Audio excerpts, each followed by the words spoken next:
En vivo desde el lugar de los hechos, con la mayor tecnología, pero sobre todo, con objetividad e imparcialidad.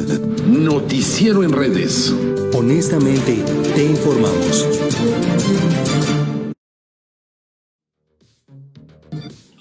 Muy buenas tardes, sean bienvenidos a Verificado 21. Soy Jacob El Necabé, los saludo con mucho gusto en esta emisión del Noticiero en Redes y de Radio Chapultepec. Gracias a todos ustedes por estarnos acompañando un día más, combatiendo la infodemia. Gracias a todos ustedes por su sintonía, gracias a todos ustedes por su confianza.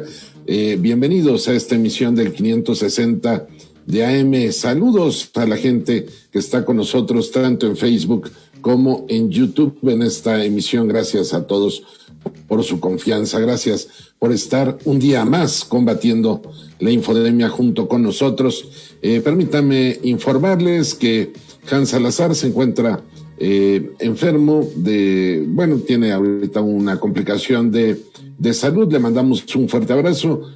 A pesar de ello, si le fuera posible, se estaría enlazando con nosotros en esta emisión de Verificado 21. Suman al día de hoy 86 emisiones de Verificado 21 a través de Radio Chapultepec, de la valiente Radio Chapultepec, a la cual le agradecemos mucho siempre el apoyo que nos brindan. Oigan, hoy es tendencia Gatell. ¿Y por qué es tendencia el doctor Gatell? ¿Y por qué es tendencia el doctor Gatell? Bueno, porque el presidente de México le hizo un amplio reconocimiento el día de hoy. Más adelante estaremos hablando de eso. Recuerden que los martes para nosotros es un privilegio recibir en este espacio a Óscar Ruiz Vargas, que ustedes lo conocen como el doctor Vivienda. ¿Cómo estás, Óscar? Qué gusto. Mi estimado Jacobo, es un placer saludarte y saludar también a todo tu auditorio en este día de martes, bastante lluvioso, pero bueno, ya el sol está con nosotros, afortunadamente. Qué gusto para verificar la información y obviamente tratar de contribuir en esta franja informativa con certeza, con claridad, con veracidad, con prontitud, ¿verdad? Y es un privilegio saludarte como siempre.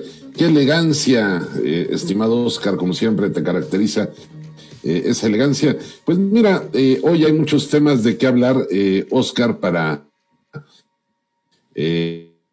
todavía no lo ubican, mucha gente te conoce porque Óscar, la verdad, es muy conocido en la Ciudad de México.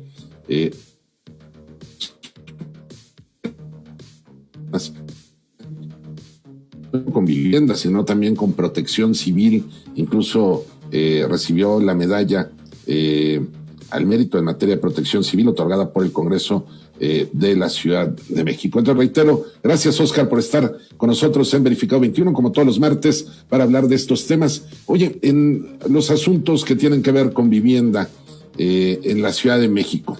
A ver, sí. El pasado 6 de junio hubo un proceso electoral en todo el país y en la Ciudad de México hubieron resultados un poco extraños, por no decir muy extraños, que huelen, que apestan incluso a fraude en la Ciudad de México.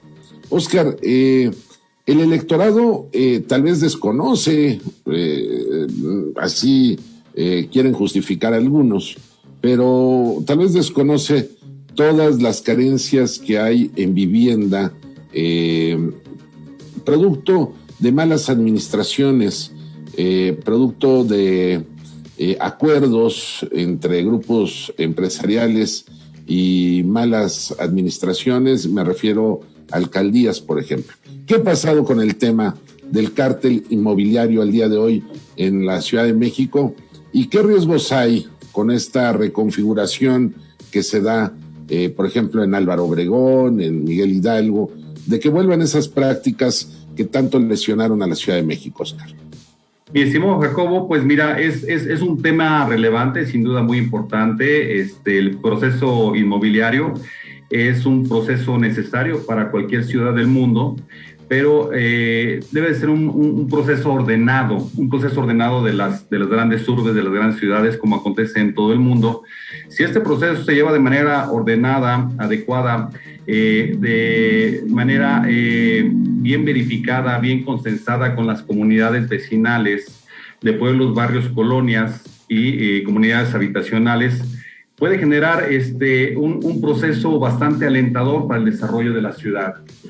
Pero cuando hay de por medio, o se pone en un mayor nivel de prioridad el negocio frente al bienestar general de la ciudadanía, es cuando entramos en un desequilibrio real.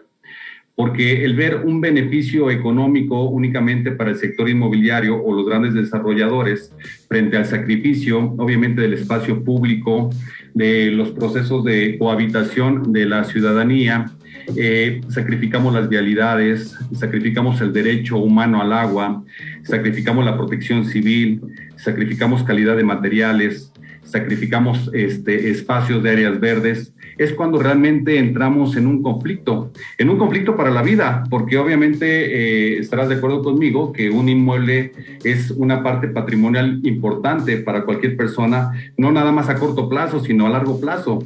Este inmueble, trátese de una casa o de un departamento, es donde generamos un proyecto de familia, entendido como tal, más ahora en este estado de emergencia, que regresamos a nuestras casas, a nuestras viviendas, a vivir realmente, ¿no? En estas cuatro paredes, a trabajar, a estudiar con los niños, a que se conectaran en la escuela, a estar la mayor parte del tiempo, a cocinar, a respirar nuevamente estos espacios de la recámara, la sala, el comedor, por muy grandes o muy pequeños que estuviesen, nos empoderamos nuevamente de nuestros espacios. Pero eso también privilegió que nos diéramos cuenta de todas las carencias que tenemos.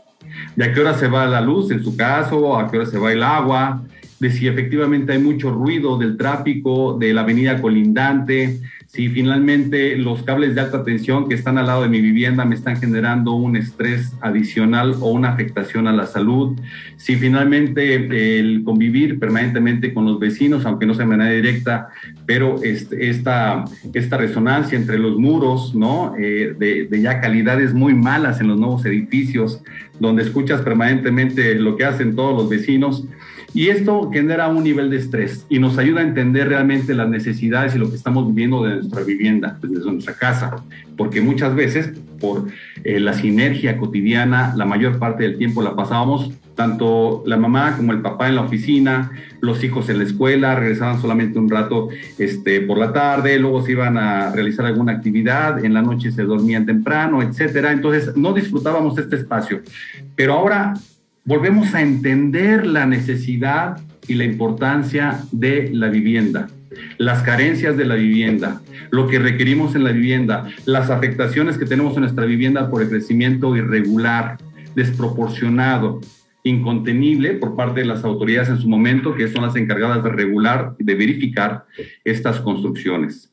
Luego, entonces, ¿qué está pasando, mi don Jacobo, en estos últimos años, digamos, prácticamente en estos últimos 20 años en varias de las ciudades?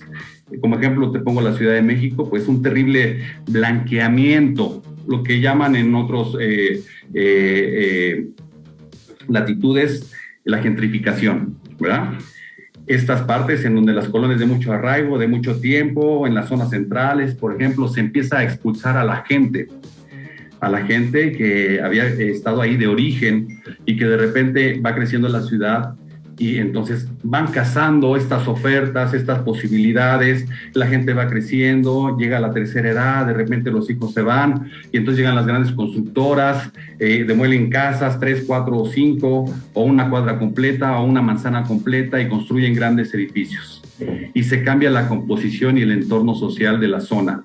Y entonces ya no hay empoderamiento de los espacios públicos, ni mucho menos. No quiere decir que el proceso de crecimiento inmobiliario sea malo per se, sino que debe de llevar un acompañamiento adecuado en el crecimiento, en la toma de decisiones y en la participación también de la ciudadanía de cómo debe de crecer la ciudad y qué debemos de priorizar para estar en mejores condiciones y también poder alcanzar un mejor grado o un mayor grado de felicidad de nuestro entorno. Porque la vivienda no nada más es llegar, encerrarnos y no me importa lo que pasa alrededor, no me importan mis vecinos, sino me importa mi individualidad. No, eso no es. vivir en comunidad es privilegiar el entorno en lo general, de manera integral, mi buen Jacobo. Entonces, ¿qué tenemos frente a esta nueva composición política en la ciudad? Bueno, se da con claridad de que hay diferentes posiciones. ¿Esto contribuye a un proceso democrático? Sí. Construye un proceso democrático, aumenta posibilidades de diferencias en la percepción, sí. Pero ¿cuál es nuestro eje conductor o rector? La norma. Pero recuerda que la norma pues también se puede torcer, ¿no? Y de acuerdo al sapo la pedrada. Y si se tiene que torcer mucho la norma, pues la pedrada va a ser muy grande, ¿no? Y si el riesgo en torcer la norma va a ser más grande, pues obviamente entonces la mochada de la cantidad de departamentos, del penthouse, de los millones de pesos va a ser mucho más grande. Entonces entramos en un nuevo ciclo de corrupción. Por eso es importantísimo que la ciudadanía esté muy participativa en este proceso. Ya hay procesos que nos permiten vislumbrar si efectivamente hay una autorización para una nueva construcción, si está cumpliendo con las características, si se está llevando a cabo con todos los cánones que establece la normatividad vigente.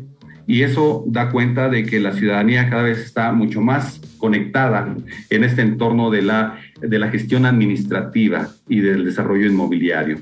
Ya no es tan fácil como antes, pero como no es tan fácil como antes, ya es muy caro y es un gran negocio para los que entran en el círculo de la corrupción, mi buen Jacobo. Así es. Oye, Oscar, varias preguntas, si me lo permites, y que tienen que ver con el proceso electoral que se acaba de vivir en la Ciudad de México. Un proceso muy sucio. La verdad es que se ve cómo cucharearon los números. Y la gente está preocupada, porque por un lado hay un discurso de que ganaron ciertos personajes, pero por el otro está el recuerdo de todo lo que hicieron. Por ejemplo, vamos al tema de Álvaro Obregón, ¿no? Que ya lo platicamos la vez pasada. Ese nada más lo quiero poner como un ejemplo, donde pedían administración de la alcaldía, por así decirlo, los que otorgan los permisos, antes de que llegara un gobierno de Morena, pues hicieron negociazos en materia de vivienda, ¿no? Y los permisos, pues por debajo del agua decían, oye, pues yo quiero construir aquí tal cosa. No se puede, pero si calienta usted la mano del funcionario, ¿no?, de la alcaldía, pues puede ponerle hasta, si quiere, foquitos y lo que sea, ¿no? Convertir esto en un circo. Entonces permitieron muchas arbitrariedades. Y esa es una característica de gobiernos emanados del PRI y del PAN en la Ciudad de México. De eso se les señala, pero además incluso hay investigaciones ante las autoridades judiciales correspondientes. Digo, no es una cuestión de percepción, además hay denuncias. Entonces, ¿cómo se puede proteger al ciudadano del Álvaro Obregón, de la Miguel Hidalgo, de la Magdalena Contreras, de Tlalpan, ¿no? Donde ahorita, pues muchos ya están poniendo los ojos como para hacer de estas alcaldías, entre otras más, bueno, la Benito Juárez ya ni se diga, y otras más, hacerlas un botín en materia inmobiliaria? ¿Cómo nos podemos defender? ¿Cómo podemos exhibir a estos funcionarios o malos funcionarios?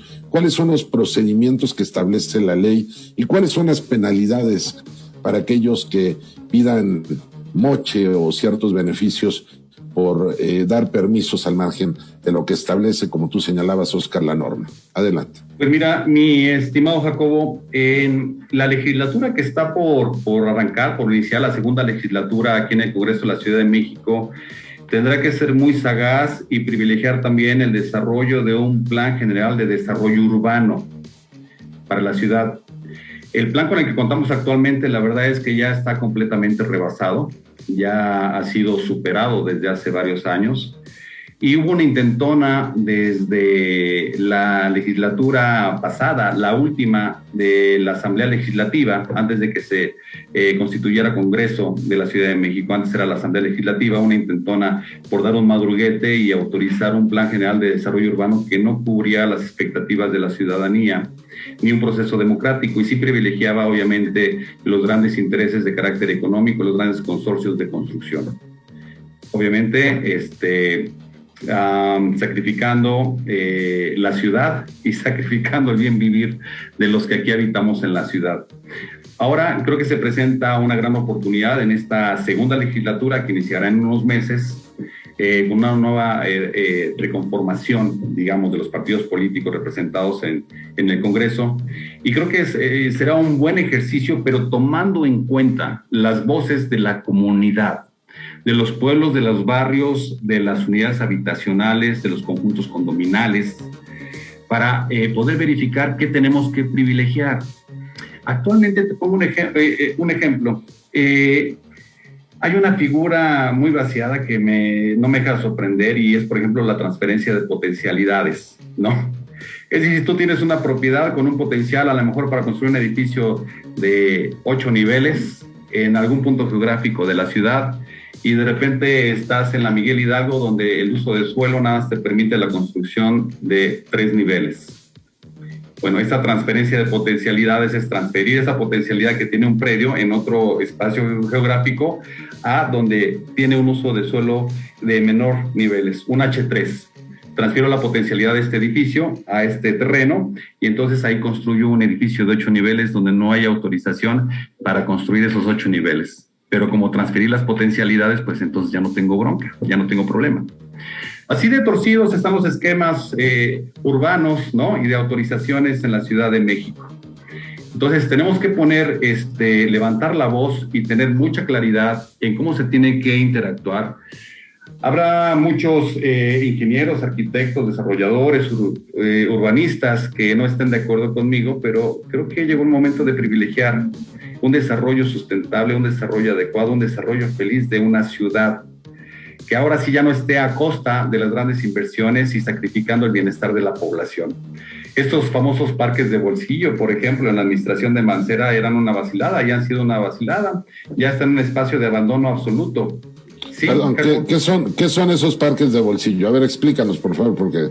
Parques muy chiquitos, ¿no? Donde ponían algunos aparatos para hacer ejercicios, 4 o 5 aparatos, 8 aparatos, en camellones, en pequeñas vertientes o vórtices de calles, que al final del día no servían para absolutamente nada, ¿no?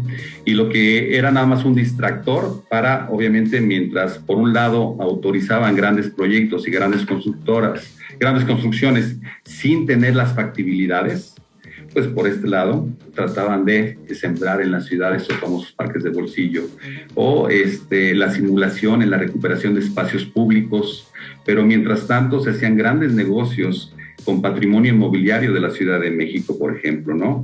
Aquellos espacios que están resguardados por el gobierno de la ciudad y que empezaban a liberar o que empezaban a revisar para ver si efectivamente se podían hacer algún tipo de triquiñuelas y empoderarse y apropiarse de esos espacios para ponerlos a la venta y obviamente generar grandes desarrollos inmobiliarios. Situación que pasó muy seguramente en Santa Fe, por ejemplo, ¿no? Y recuerdo que pues también cuando el Parque de la Mexicana estuvo en riesgo en Santa Fe por obviamente la apropiación de algunas empresas para algunos proyectos inmobiliarios, se generó una gran movilización ciudadana de la cual formamos parte para la recuperación y protección de este parque, de este espacio del Parque de la Mexicana. Y bueno, tenemos que ser muy activos y muy reactivos como comunidad y como ciudadanía para efecto de defender el derecho a la ciudad, el derecho al agua, el derecho a tener acceso a una ciudad adecuada, ¿no? Porque si no nos da madruguete, mi estimado Jacobo. Bien lo dices, bueno. Ahora ha habido una recomposición en la ciudad a través de la votación que se expone en las elecciones próximas pasadas, y esto implica que pues quienes habían estado jugando en el desarrollo inmobiliario irregular nuevamente vuelven a estar a la expectativa de este proceso, porque es uno de los procesos que han sido más rentables en la cuestión de la corrupción, ¿no? Esto es lo que preocupa, perdón, Oscar, es lo que preocupa porque no nos tragamos, de verdad, y te lo digo abiertamente, no nos tragamos que el resultado que dio a conocer el INE en la Ciudad de México en muchas alcaldías estuvo cuchareado. Digo, eso no, nadie puede argumentar que hubo una limpieza en el proceso electoral, porque vimos muchas cosas, repartos de tinacos, dinero que utilizaron estos grupos. Ahora bien, el asunto es que preocupa por cómo va a quedar conformado el Congreso de la Ciudad de México. Y te voy a decir lo que me preocupa en materia de vivienda, pero en todos los aspectos para la Ciudad de México. Morena gobierna la capital del país, y aquí pues es la sede de federal además, ¿no? Y pareciera, estimado Oscar, y corrígeme si quienes hoy, entrecomillado lo digo, ganaron, porque no, ni siquiera creo que tenga un sabor agradable para ellos ganar así con ayuda del árbitro. Pero bueno, los que ganaron van a intentar golpear a la administración de Claudia Sheinbaum para llevarse de paso pues la imagen de Morena y del presidente de México, que está muy bien evaluado. Ambos están bien evaluados en la Ciudad de México. Entonces, ahí viene mi pregunta. No estamos en contra de que hagan negocios. Digo, un constructor, una empresa constructora, pues tienen el derecho de buscar y hacer negocio. Pues a eso se dedican, ¿no? No son una...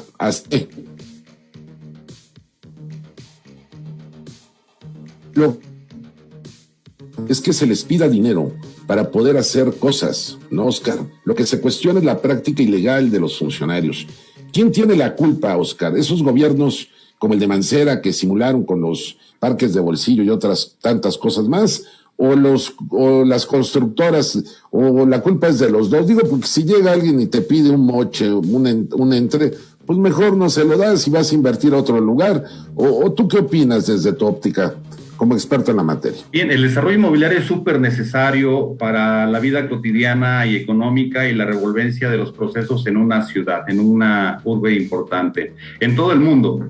Es un eje motor, es un eje de desarrollo económico, es un eje generador de empleos, es un eje generador de bienestar. Es así que el ámbito de las empresas, de la construcción, son bastante benevolentes en la actividad que desarrollan y es un eje neurálgico para el desarrollo económico. Creo que tenemos que cuidarlas, procurarlas, tratar de que se participe de una manera viable, adecuada, y me parece que el mayor eje de corrupción ha estado en las administraciones públicas, en las alcaldías, anteriormente delegaciones. Es donde al final del día a lo mejor los constructores o empresarios quieren desarrollar un proyecto que está permitido, pero se encuentran trabas permanentemente para no desarrollarlos.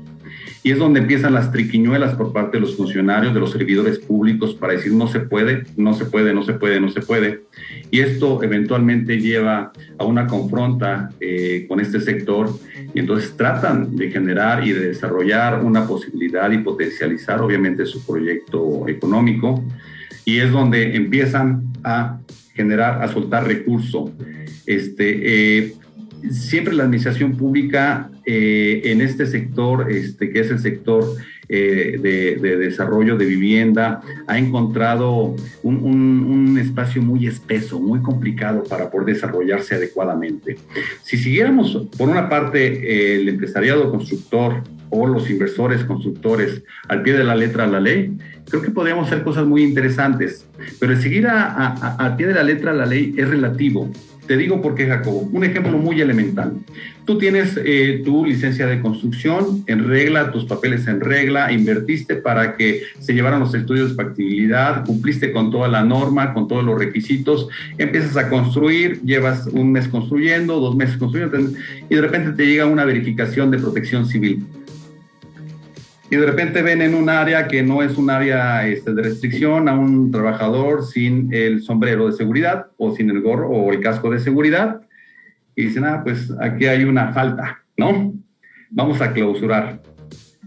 Y es relativo porque dice, bueno, ni siquiera está en el área de riesgo, ¿verdad? Entonces generan la cédula, la levantan y clausuran. Y entonces tienes que entrar a la negociación absurda con los servidores públicos para que te levanten el estado de clausura. Y empieza la estira de la afloja. Y empiezan a cobrar la renta mensual. Pues éntrale con un billete mes a mes, si no, no te permito construir. Y entonces se viene el vencimiento de la licencia, porque estuviste clausurado durante 4, 5, 6 meses por un aspecto de protección civil, que era menor y que no tenía una incidencia directa en el asunto. Y entonces, como se va a venir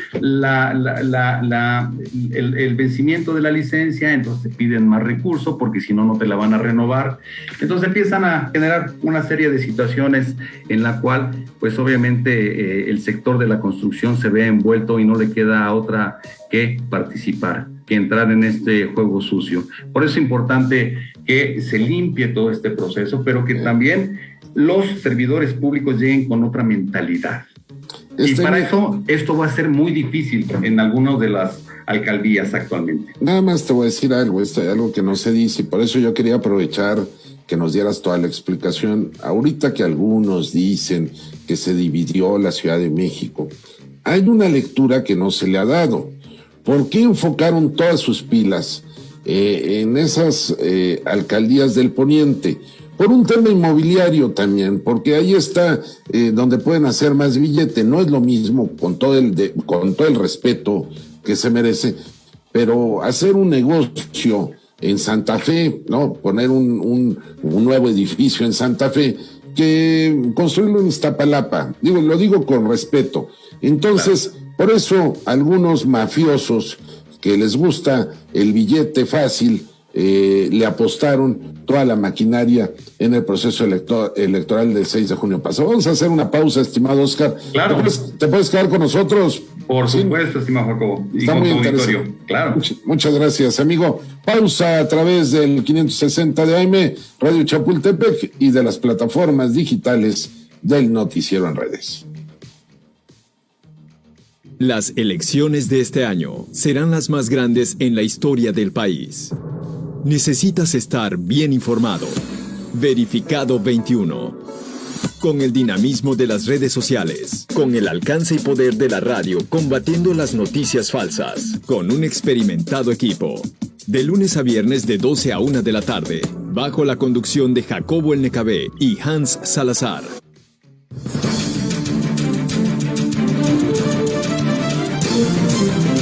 Desde el aire, en 360 grados, con transmisiones en vivo desde el lugar de los hechos, con la mayor tecnología, pero sobre todo, con objetividad e imparcialidad. Noticiero en Redes. Honestamente, te informamos. Qué privilegio, Oscar, en verdad, que nos estés acompañando en esta emisión. La semana pasada te nos escondiste, Oscar, pero teníamos mucho interés de hablar contigo. ¿Sabes por qué? Todos los martes, el tema de vivienda no es cosa menor, es uno de los temas más importantes, no solo en la Ciudad de México. Pero yo, hoy que estábamos transmitiendo hace rato, fue la jefa de gobierno a una planta de estas tratadoras de agua. Hay mucha información que la gente a veces desconoce, ¿no? De las acciones de gobierno y todo. Y al rato, lo que yo estoy anticipando, que no se necesita ser ni adivino ni nada, es que toda la culpa de todo lo que suceda en la Miguel Hidalgo, en Álvaro Obregón, en Tlalpan, en Benito Juárez, que ya sucede en Cuauhtémoc, le van a echar la culpa al gobierno de la Ciudad de México, ¿no? Entonces, oigan, no hay agua ahora, pues antes sí había, ¿no? Lo que pasa es que los de Morena le están cerrando la llave, no, señores, lo que pasa es que ustedes están autorizando proyectos que aquí no se deberían. Es un ejemplo, ¿no? Por eso nos interesa mucho abordar contigo estos temas y que nos vayas explicando, estimado amigo, el doctor Vivienda.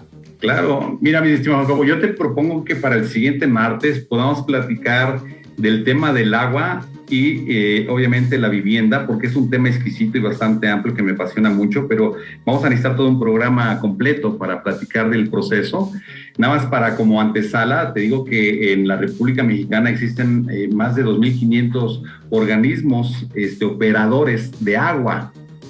La gran mayoría son privados, ¿no? Es lo que la gente no sabe. Y cobran por el servicio de administración, operación, mantenimiento y suministro del vital líquido. A ver, ¿cómo está eso? A ver, explícamelo, perdóname. Sí. Mira, para poner el ejemplo muy clarito, en la Ciudad de México teníamos 3 empresas que operaban el vital líquido. Y por la operación de este proceso, la administración, la consolidación, el mantenimiento, cobraban cantidades fabulosas, que obviamente se direccionaban a los bolsillos de los consumidores, de los usuarios, de todos nosotros. Y cuando dejabas de pagar, aunque constitucionalmente está prohibido que te cierren la llave del suministro de agua, porque implica un vital líquido, pues te decían, bueno, no se la voy a cortar, no le voy a cortar el agua, pero te dejaban un hilo, un pequeño hilo, que para llenar una cubeta, pues te tardabas ahí bastante tiempo y no permitía, obviamente, que se desarrollaran las actividades cotidianas en el hogar. Bueno, en el caso que nos tocó en lo particular atender y apoyar a muchas personas, ¿no? De la tercera edad, por ejemplo, donde les llegaban recibos carísimos de agua que no habían consumido nunca y que le decían, tiene que pagar para que yo le restituya el servicio, no hay otra manera. Entonces, muchas irregularidades e injusticias en este sentido. Pero bueno, es parte de... Si quieres, permítanos, nada más regresamos a la radio y ahorita, si quieres, muy breve, abordamos nada más como antesala de... Vamos de regreso a la radio, por favor. Las elecciones de este año serán las más grandes en la historia del país. Necesitas estar bien informado. Verificado 21. Con el dinamismo de las redes sociales, con el alcance y poder de la radio combatiendo las noticias falsas, con un experimentado equipo. De lunes a viernes de 12 a 1 de la tarde, bajo la conducción de Jacobo el Necabé y Hans Salazar.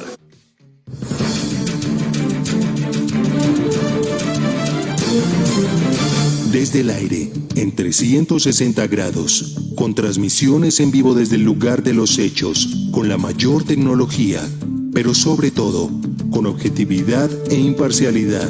Noticiero en redes. Honestamente, te informamos.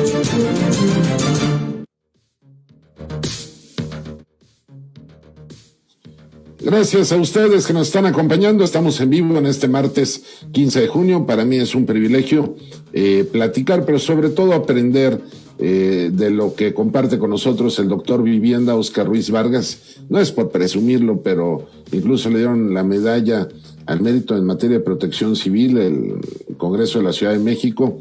Y siempre es un gusto, de verdad, aprender de estos temas. La verdad es que a mí me gusta mucho reportear, Óscar, y no podemos tener a veces conocimiento de todos los temas, y hay detalles que a veces los políticos piensan que todos conocemos.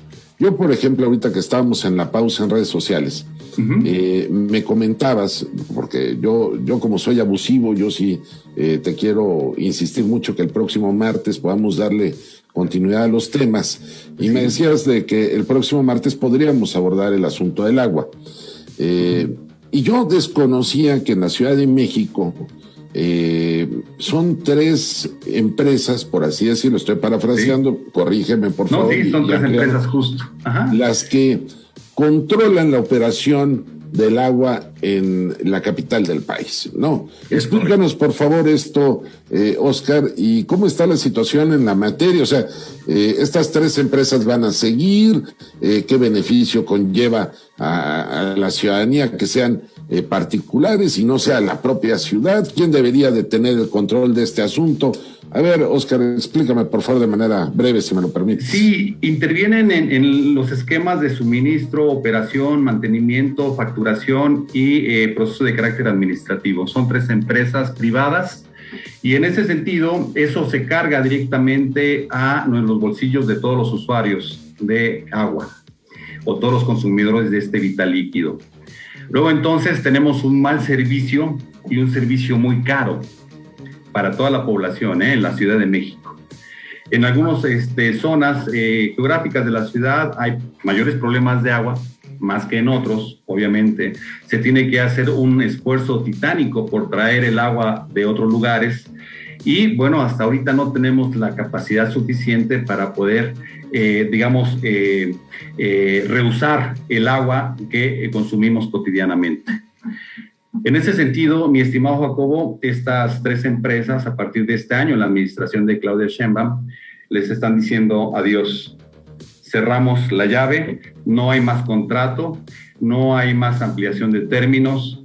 Y bueno, ahora lo que se va a hacer es que la Ciudad de México va a tomar las riendas de este importante servicio en todos sus esquemas, ¿no?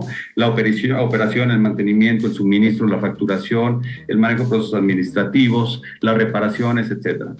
Y en este entendido, esto va a generar un gran ahorro para las arcas de la Ciudad de México, pero también para las arcas en lo individual de todos nosotros como consumidores.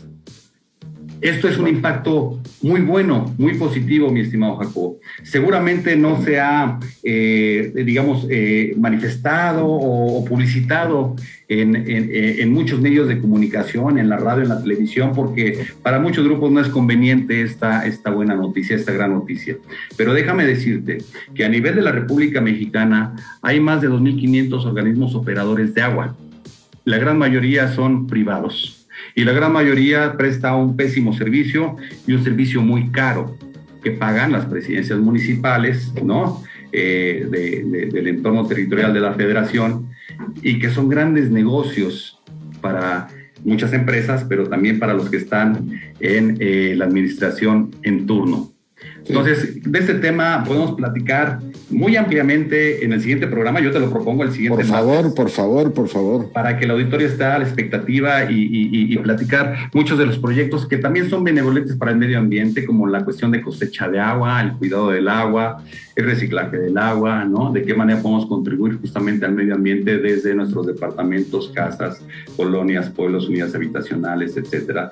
Cómo se están afectando los cuerpos de agua. Y es un factor importante porque lo has dicho bien. En Álvaro Obregón, por ejemplo, que hay cuerpos de agua o hay cuerpos de absorción importantes, como es la barranca de Tarango, en donde finalmente esta barranca está como una parte de reserva territorial, ¿no? Una zona ecológica y de protección medioambiental. Y en administraciones anteriores, ¿qué ha pasado, amigo Jacobo? Bueno, pues se ha estado agandallando espacios geográficos de esta barranca para la construcción de torres, de edificios, de conjuntos condominales. Y bueno, ¿a costa de qué? De nuestras reservas y del territorio que pertenece a la ciudad, ¿no? Para poner un ejemplo nada más. Ojalá el próximo martes podamos detallar más todos estos asuntos, pero corrígeme si me equivoco. Yo siempre he creído que el tema de la falta de agua potable en las viviendas es un asunto que refleja esa herencia maldita de décadas de olvido de las administraciones. El otro día platicaba con un constructor en un municipio de Chiapas. Me decía, mira, aquí construyeron una calle, ¿no? Ni siquiera una ciudad grande, y ahora la van a tener que abrir porque no le pusieron drenaje, ¿no? Entonces, es un doble gasto, una doble inversión, es un tirar el dinero del pueblo, el recurso, mal utilizarlo. Ahora, viene otro asunto. Todo esto que tiene que ver con la vivienda se presta a muchos negocios que a veces ya pasamos por alto, ignoramos.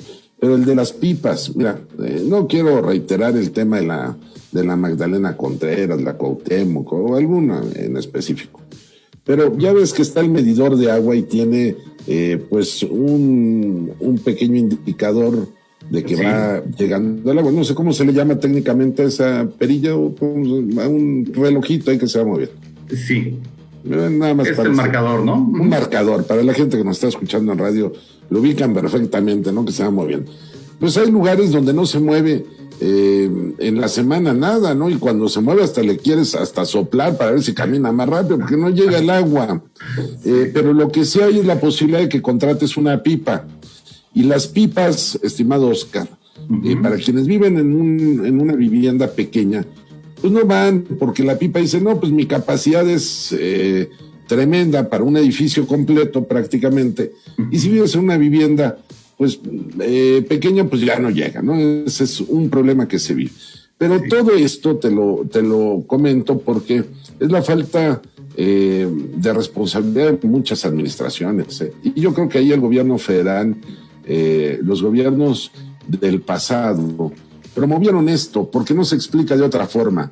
El boom inmobiliario de repente en algunas zonas que antes eran basureros, no, pero tal vez sin una adecuada proyección, en fin, forman parte de esta lógica que hoy preocupa. Oscar, ¿tú qué opinas en relación con lo que te estoy exponiendo? Pues mira, el hecho de lucrar con la necesidad de la gente no es un tema nuevo, es un tema histórico, y dentro de estas necesidades prioritarias está la disposición del agua, de este vital líquido.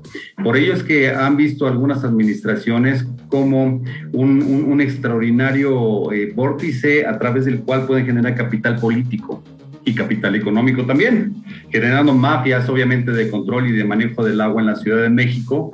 Y también en momentos electorales una disposición o dispersión del vital líquido para aquellos grupos que puedan consolidarse en un mayor apoyo políticamente hablando, y que si no los apoyan políticamente, bueno, pues entonces sufrirán las consecuencias. A esos niveles desafortunados hemos llegado, mi estimado Jacobo, en la ciudad, y creo que estarán patentes y presentes de nueva cuenta, ¿no? Con esta reconfiguración que se dio apenas hace un par de semanas en esta última elección. Prácticamente, no me gusta decirlo, la ciudad no es que se haya partido por mitad, sino básicamente son las administraciones de cada una de las alcaldías las que históricamente se han conocido por su proceder. Sí, pero ahí es a donde viene una explicación, porque a veces hay una confusión que dicen fifís contra los demás. No es cierto. Yo he dicho, estimado doctor Vivienda, que para mí no es una cuestión de clases sociales, no una cuestión de congruencia. Claro. Si un partido te ha dañado como país y tú lo sigues apoyando, pues ya. Pero cuando aportas todos estos datos, Oscar,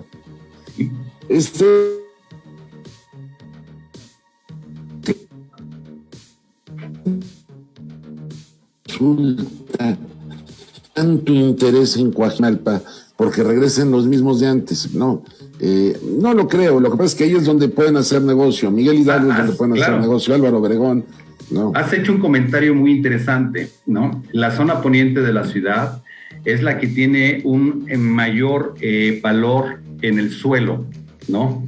Esto implica un extraordinario negocio con una gran potencialidad, porque la ciudad ya no puede crecer de manera horizontal, tiene que crecer de manera vertical. Y entonces estos mínimos espacios que quedan disponibles en esta franja del poniente, que es la que tiene mayor plusvalía, constituyen un negocio súper rentable. El hecho de incrementarle un piso más a un edificio, ¿sabes cuántos millones de pesos o de dólares representa según la zona geográfica donde se encuentra? No, cantidades brutales. Y esto se transfiere a si van a ser portafolios de dinero, si van a ser cajas de huevo de dinero, si van a ser centenarios, ¿no? Si van a ser bolsas de mandados llenas de billetes, o si van a ser pisos completos los que van a dejar a costa de la corrupción por las autorizaciones que van a otorgar, o si van a hacer un penthouse o 2 o 3, o si va a ser la integración a la empresa constructora misma, ¿no? Por parte de funcionarios públicos que permitan las autorizaciones y el otorgamiento de licencias. Es, la verdad, una situación de corruptela la que hemos vivido en la Ciudad de México, desafortunadamente, y de la cual se ha dado cuenta por varios grupos y comunidades vecinales en diferentes movilizaciones que se han realizado, y se ha documentado, y se ha operado, y se ha marchado, y se han cerrado avenidas, y se ha protestado, y se ha propugnado porque eso no siga sucediendo, y desafortunadamente va a volver a suceder, porque qué lamentable. Es una historia que se repite y que, bien dices, es un negocio súper jugoso. Fíjate que te voy a leer algunos mensajes, Oscar, si me lo permites. Estoy conversando, claro, para la gente que nos escucha en radio, con Oscar Ruiz Vargas, un experto en el tema de protección civil, en el tema de la vivienda, un conocedor de los asuntos, además muy conocido en la Ciudad de México. Oscar, nada más antes de la lectura, los precios, por ejemplo, en la Benito Juárez, hay un anuncio que dice, no, pues el departamento de tu sueño, ¿no? 100 metros cuadrados, por solo 6 millones de pesos. Oye, ¿de dónde sacan esos precios en la del Valle? Todavía con un nivel de inseguridad bárbaro, estando ahí a unos cuantos metros de la sede nacional del PAN. Eso es como para llenar de rejas ahí, de vivir dentro de una bóveda para que no te asalten, ¿no? Esos pillos. Oye, ¿de dónde sacan esos precios tan exagerados, Oscar? ¿Sí vale un departamento de esas características eso, Oscar, en la Ciudad de México? Pues mira, un inmueble tiene su valor intrínseco por diferentes factores. Uno es la ubicación, ¿no?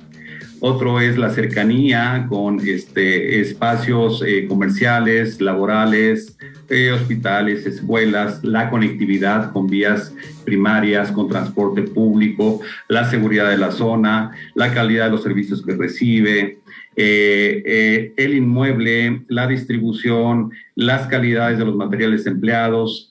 De alguna manera también el diseño juega un papel importante, pero aquí, por ejemplo, en este ejemplo que estás poniendo, mi estimado Jacobo, estamos hablando que tiene un costo de 60,000 pesos por metro cuadrado, ¿no? Este departamento. ¿Se te hace correcto? Bastante caro se me hace. Lo que sucede es que algunas de las empresas o inmobiliarias juegan con el valor agregado. Independientemente de la zona donde estés, independientemente de los procesos, tratan de hacer un cajón bonito, acomodado, que te guste, que sea de moda, que impacte, que te diga, te la vas a pasar de lujo. Y juega mucho también el factor de la mercadotecnia y los espacios que se encuentran en boga ahora en la ciudad, ¿no? Entonces, creo que ese es un sobrevalor que le otorgan a la vivienda en algunas de las alcaldías y que realmente no los vale, ¿no? Tal cual. No. Y que una vez que haces una cala, inclusive los materiales que se emplean o se aplican en muchos de los inmuebles, pues están faltos, obviamente, por mucho de las cualidades y cualificaciones que deben tener para hacer una vivienda de primerísimo nivel.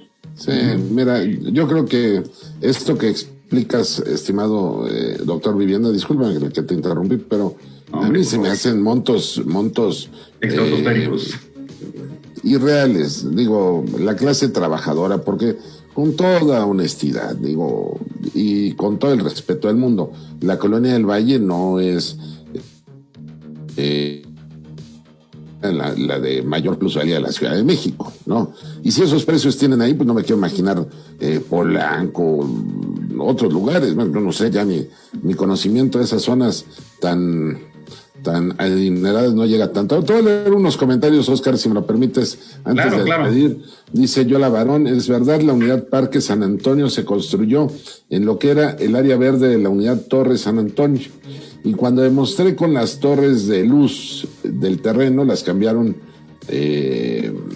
enfrente. Bueno, Héctor Valtierres dice, no llega el agua, pero de todos modos te la cobran. Pues sí, hay que pagarle eso. Es correcto, tiene mucha razón en su comentario, ¿eh? No llega el agua, te la cobran, y te había comentado algunos casos específicos que habíamos dependido de compañeras de la tercera edad, en donde finalmente no tenían suministro de agua, y lo constatamos en verificaciones físicas, y les cobraban un dineral impresionante por bimestre, y tenían un adeudo fabuloso, impagable, mi buen Jacobo, que al final del día era una cuestión inhumana, porque no era una situación que dependía de ella, sino era una cuestión de la mala administración de los órganos, del órgano operador del agua en la ciudad. Afortunadamente, ya con esta dinámica y de conclusión de los contratos privados con las empresas, pues ya el gobierno de la ciudad se va a hacer cargo de ello y va a haber un extraordinario beneficio para la ciudadanía. Oye, Oscar, tengo una duda, y tú además, independientemente, yo la verdad estoy muy chavo y no me acuerdo, pero tú, Oscar, debes de tener mejor memoria que yo en el tema. ¿Quién fue el primer político en la historia del país que apoyó a los adultos mayores con una pensión? Pues por supuesto que Andrés Manuel López Obrador, y eso está vigente y está claro también, porque no nada más en ese sentido. ¿Así? ¿Sí, Jacob? No, perfecto. Fue el presidente López Obrador. Tengo una duda. ¿Cuándo empezaron a aplicarse los descuentos a los adultos mayores, por ejemplo, en la Ciudad de México, en el tema del predial, en el tema de los servicios que te proporcionan? ¿Es algo nuevo, es algo reciente o desde cuándo viene esto? No, mira, ya de manera consolidada prácticamente a partir del año, entre el año 2000, 2006, empezó el proceso en la ciudad de manera muy clara y contundente, ¿no? Los beneficios para el pago del impuesto predial, algunos beneficios adicionales en cuestión de seguridad social, de apoyo en salud. Entonces, creo que esto ha generado una revolución en la cuestión de la prestación de los servicios públicos y de la seguridad social para los habitantes y también para este sector, que es un sector vulnerable por muchos sentidos. Nuestros adultos mayores por mucho tiempo marcaron un escenario desafortunado en muchas de las viviendas, y hay que decirlo con toda claridad y con todas sus letras. De repente se consolidaron en algunos procesos como el integrante incómodo en el hogar, el que arrumbaban en un rincón, el que dejaban postrado en su cuarto, el que no tenía ningún recurso, el que le sacaban todo el ingreso que tenía, el que finalmente no apoyaban con medicamentos, aún siendo los familiares. Esta oportunidad que se les generó, mi buen Jacobo, de darles una posibilidad de tener recursos y autonomía sobre el manejo de estos recursos, es una posibilidad que genera, dignifica a nuestros adultos mayores y les abre una brecha y una posibilidad. Recuerda también que en ese proceso se abrió la famosa Fiscalía para la Defensa de los Adultos Mayores, y en este sentido también se podía denunciar cualquier tipo de abuso contra los adultos mayores, aunque fuese en su propio domicilio, por supuesto, muchas de las veces por los propios familiares, por los hijos. Entonces era darles esa fortaleza, ese apoyo institucional y esa capacidad de decisión para que no fuera, digamos, una línea invisible. Nuestros adultos mayores ya estaban invisibilizados ante la sociedad. Después de esta posibilidad, volvieron a resurgir, se les volvió a tomar en cuenta inclusive para espacios laborales, para desarrollo, para poder aportar su conocimiento en muchos de los proyectos de la misma ciudad. Y esto volvió a florecer en este sector, en este rango de edad de los adultos mayores. Entonces me parece que ha sido una tarea extraordinaria. Sí, hay cosas que a veces ya se nos olvidan, ¿no? Pero el aporte de esa política social en la Ciudad de México, hecha por el entonces jefe de gobierno, hoy presidente del país, por cierto, el mejor evaluado en el mundo, no lo decimos nosotros, lo dicen estudios internacionales. Nora Ordiales, te voy a leer algunos comentarios de la gente, amigos, claro, ya para concluir. Nora Ordiales dice, Jacobo se llama medidor. Sí, Nora, yo me refería a lo que va dentro del medidor, que va dando vueltecitas. Sí, la hoja indicadora, ¿no? Sí, pero una tuerquecita me agarra. Una disculpa, Nora, lo voy a investigar. Verónica Ortiz Chan nos manda saludos, un fuerte abrazo. José Carlos Naranjo le pregunta al doctor Vivienda, ¿es opción rentar por B&B y deducirlo de impuestos? Pues aquí va a depender de las necesidades y del capital con que se cuente para el arrendamiento, ¿no? Airbnb me parece que es una opción cara, porque regularmente se planifica para renta de días o a lo mucho semanas, pero no por meses. Eso te va a salir muy caro y va a ser poco rentable en ese contexto. Yo diría No, perdón, adelante, perdón. Ahora, si se va a generar una renta, recuerde que el Código Civil señala que el término para el arrendamiento es de 1 año. Entonces tendrán que estar 1 año prácticamente casados con la propiedad, a menos que se genere un acuerdo convencional con el arrendador para que se pueda disminuir el término, la temporalidad del arrendamiento. Sí, Jacob. Así es. Y déjame nada más ya para concluir dar lectura a algunas. Alejandra Domínguez dice que en las mañanas sale sucia el agua. Neo JSR dice, así estamos en Ecatepec, en las elecciones se dio mucho el chantaje con el suministro de agua. Mimbe Martínez dice, aquí en Santa Fe pasa eso que dice de un baldío, se volvió zona exclusiva y con edificios muy altos. Alejandro Estrada Fabián dice auditorio del noticiero, escuchen con atención del porqué del triunfo del PRIAN RDMC INE en el poniente de la Ciudad de México. Por eso hicieron fraude en estas alcaldías, necesitamos rescatarlas, dice don Alejandro Estrada Fabián. Oye, doctor Vivienda, pues ha sido un privilegio, la verdad, que me hayas permitido aprender más sobre estos temas y la explicación de por qué. Digo, ya con esto cerramos, pero es del conocimiento popular que en los procesos electorales los constructores, las constructoras le avientan mucho dinero a las campañas. ¿Y a dónde le aventaron mucho billete? Al poniente de la Ciudad de México, y tiene una lógica, porque ahí es donde tiene mayor plusvalía, y por eso ahí operaron con todo. Óscar, ¿cómo te gustaría despedir tu comentario en este martes, con el compromiso de que el próximo martes por acá nos saludamos? Por supuesto, pues lo despido con un abrazo para ellos y un beso para ellas, mi estimado Jacobo, de todo tu auditorio, y el agradecimiento y toda la humildad por escucharnos y darnos un poco de su precioso tiempo a todo tu auditorio.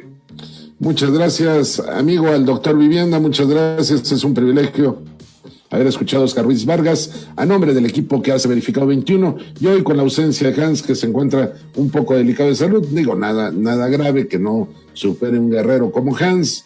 Así va a ser. Así es, ya pronto lo tendremos aquí de vuelta. Gracias, Oscar, así despedimos en la radio Verificado 21. Un abrazo. Mejórate, pendientes, Jacobo. Las elecciones de este año serán las más grandes en la historia del país. Necesitas estar bien informado. Verificado 21. Con el dinamismo de las redes sociales, con el alcance y poder de la radio combatiendo las noticias falsas, con un experimentado equipo. De lunes a viernes de 12 a 1 de la tarde, bajo la conducción de Jacobo El Necabé y Hans Salazar.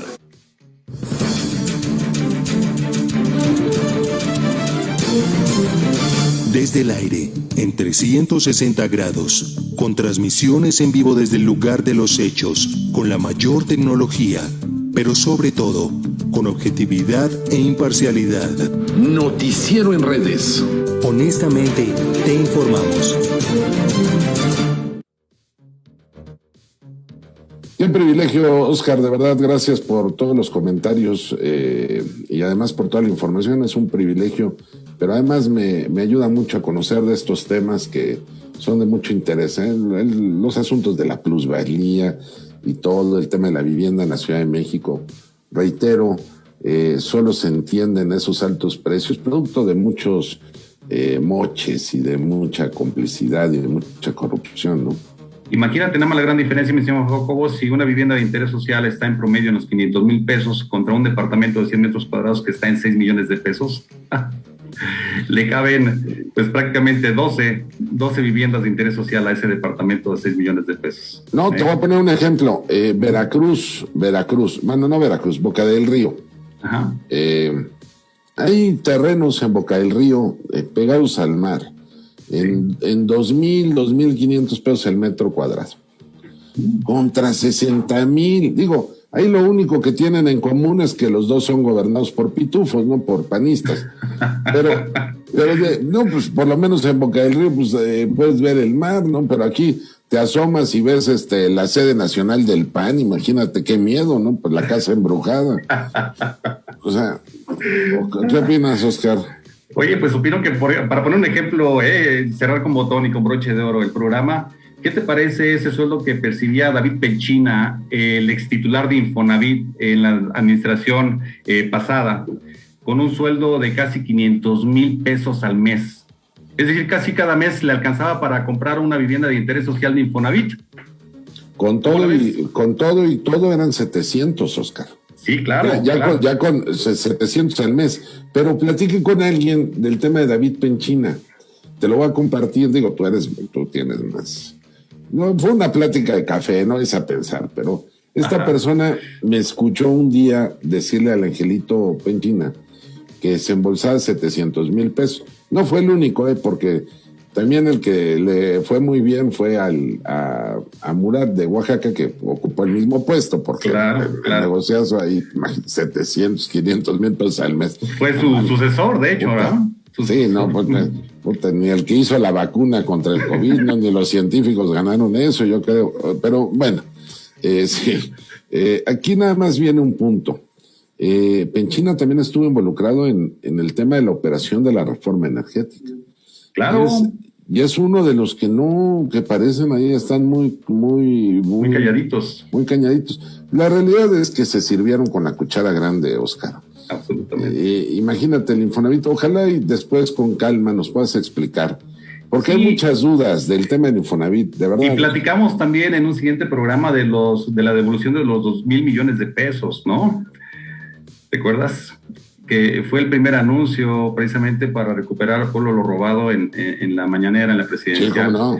Lo que generó la primera base de esta gran bolsa, ¿no? Esos 2,000 millones recuperados que devolvieron porque había sido un pago inadecuado de Infonavit a una empresa que ya lo platicaremos, ¿no? Ya lo platicaremos, lo dejamos en el tintero para un siguiente programa y meternos a fondo en el tema. ¿Qué te parece? Y te agradezco mucho, yo sé de tus ocupaciones, Óscar, pero gracias por darnos estos minutos y ojalá y podamos darle continuidad porque el tema del agua, el tema del Infonavit, el tema de estos 2,000, o sea, todo eso nos sirve para tener la película completa, amigo. Claro. Muy agradecido contigo. Estimado Jacobo, un gran abrazo, qué gusto, es un placer estar aquí en el programa con tu auditorio, un abrazo para ellos y un beso para ellas. Cuídense mucho y gracias por su precioso tiempo. Que estén Buena bien. tarde, amigo. Gracias y gracias a todos los que nos Hasta luego. acompañan. Hasta luego.